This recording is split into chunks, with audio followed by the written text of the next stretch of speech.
know it yet, you're going to hear these words. That you were created in the image of a loving God, and that you are beautiful and holy and fabulous just the way you are. Amen. And this is what I want you to know. If somebody tells you differently, if someone tries to tell you that you are not beautiful just the way you are, or that you are not loved by God, you tell them that they're a big old lie. Right? Because God doesn't make mistakes. God doesn't make stepchildren, and God does not ever create anything but beauty. And each and every one of you are beautiful. Amen? Amen. Amen. And yet, the other thing that we heard this morning is that God empowers us and encourages us to share our light and our lives with others. And as we do, as we share ourselves, we make a difference because we change the world by standing up and speaking up and sharing the glory of who God has created us to be. God chooses us to share our stories of coming out, stories of learning and accepting who we are, stories of our ups and downs, stories of broken relationships, and then, those relationships that make our boats float. Sometimes those relationships only happen for a moment, but we give thanks for them all. And why is this so important? Because as we share our lives and our stories, we bring hope to others. We bring hope to those who are still trying to figure it out. We give hope to those parents who think that they've done something wrong in having an LGBTQIA child. And as we share our stories, we share with them that they have done everything right to raise those children in an environment where they can be honest and truthful and explore. Amen? Amen. Today's sacred text reminds us that we, God's rainbow people and our allies, that we are the light of the world.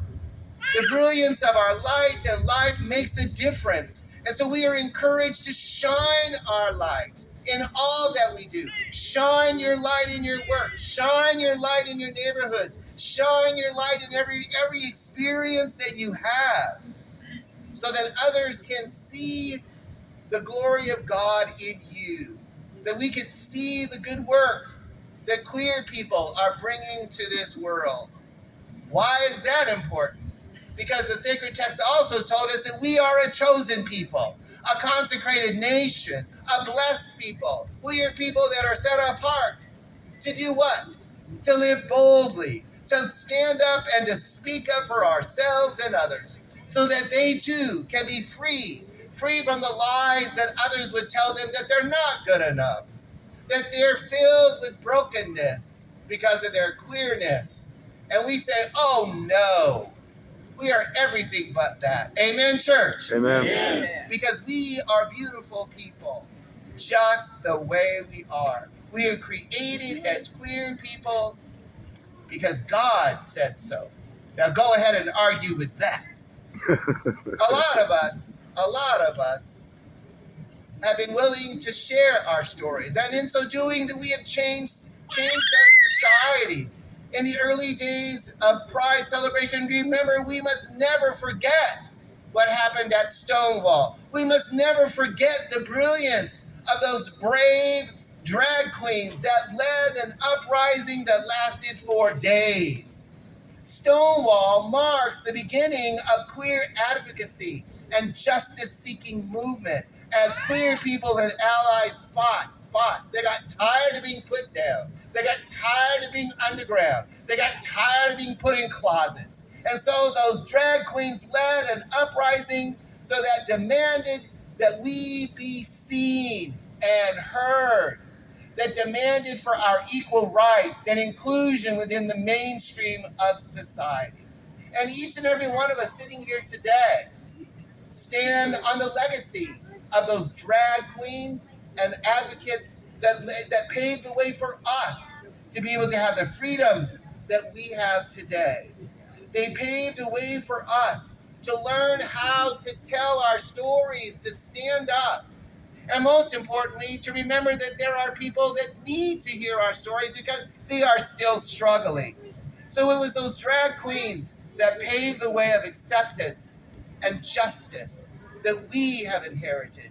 And it's up to us to continue that justice work. Amen. Amen. And as we share our boldness and our queerness with people, and we tell our stories, we let our light shine before others, that we give praise to our God, that we continue to pave the way for all of those who will come behind us, all of those who are waiting to come out of their closets, all of those who are waiting to hear a good news that they're okay. And how are they okay? You know it. Let's say it together. Just the way they are. Say it again. Just the way we are. The place to start in owning this work of justice is to embrace, to explore and discover who we are as individuals, who we are as God's rainbow queer people, who we are as justice-seeking people. Many of us were not taught that we were created in the image of a loving God. Few of us realize that we are accepted, that we are celebrated, that we are loved, that we are named and claimed as the beloved of God, holy and complete and perfect. And how are we in all those ways? Just the way we are.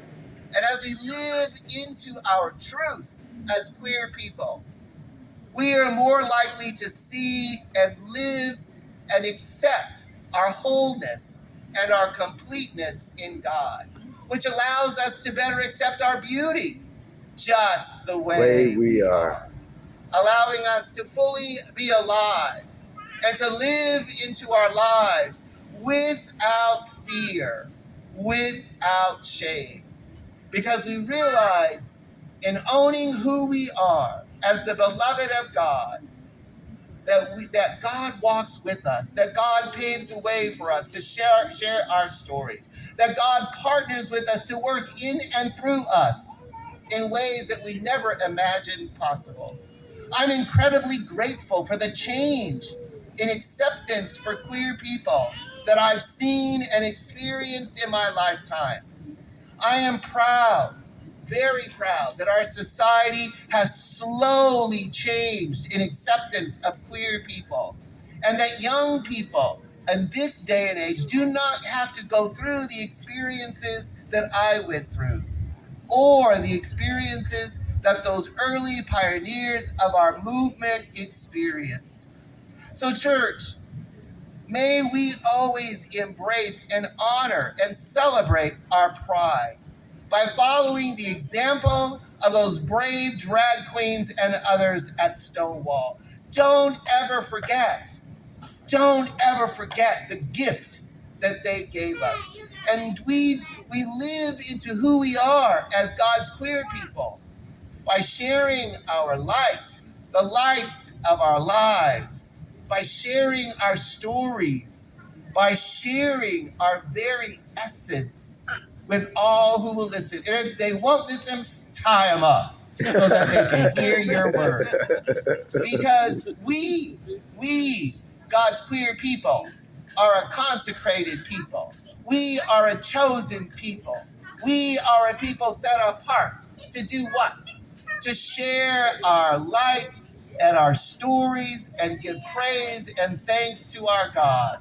And in that, we can celebrate. So, Minneapolis, happy Pride. Happy Pride. Amen.